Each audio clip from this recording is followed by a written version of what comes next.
નમસ્કાર દર્શક મિત્રો, સત્યમેવ જયતે લાઈવ ન્યૂઝમાં આપ સૌનું હાર્દિક સ્વાગત છે। વડોદરા મહાનગરપાલિકા દ્વારા કરવામાં આવતી દબાણ કામગીરી એકમાત્ર દેખાડો છે તે વાત આજે પુરવાર થઈ છે।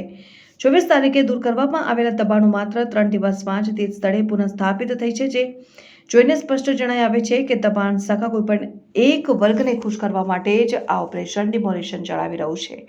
પાલિકાની દબાણ શાખાએ ભાજપના નેતાના પુત્ર તપન પરમારની હત્યા બાદ સંવેદનશીલ વિસ્તારોમાં દબાણો દૂર કરવાની કામગીરી શરૂ કરી હતી, જે કામગીરીમાં ગત 24 નવેમ્બરના રવિવારે વોર્ડ નંબર 5 વિસ્તારમાં રસ્તાના કિનારે આવેલ લારી ગલ્લાના દબાણો દૂર કરવાની કામગીરી કરવામાં આવી હતી।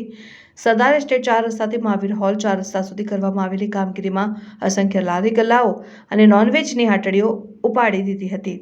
આ કામગીરીને હજી 3 દિવસનો સમય થયો છે, ત્યાં તો ફરી આ જ વિસ્તારમાં નોનવેજની હાટડીઓને લારી ગલ્લાઓ ફરી સ્થાપિત થઈ ગયા છે। પાલિકાના દબાણ શાખાની કામગીરી કેટલી અસરકારક છે તે આ દ્રશ્યોમાં જોઈ શકાય છે। જો ખરેખર પાલિકાએ દબાણો દૂર કરવા હોય તો ત્યાં ફરીવાર લારીઓ ન લાગે તેની તમામ કાળજી પાલિકાએ રાખવી જોઈએ। જો કે અહીંયા તો જાણે દબાણકર્તાઓને પાલિકાનો ડર જ રહ્યો ન હોય તેમ લારીઓ લગાવી દેવામાં આવી છે।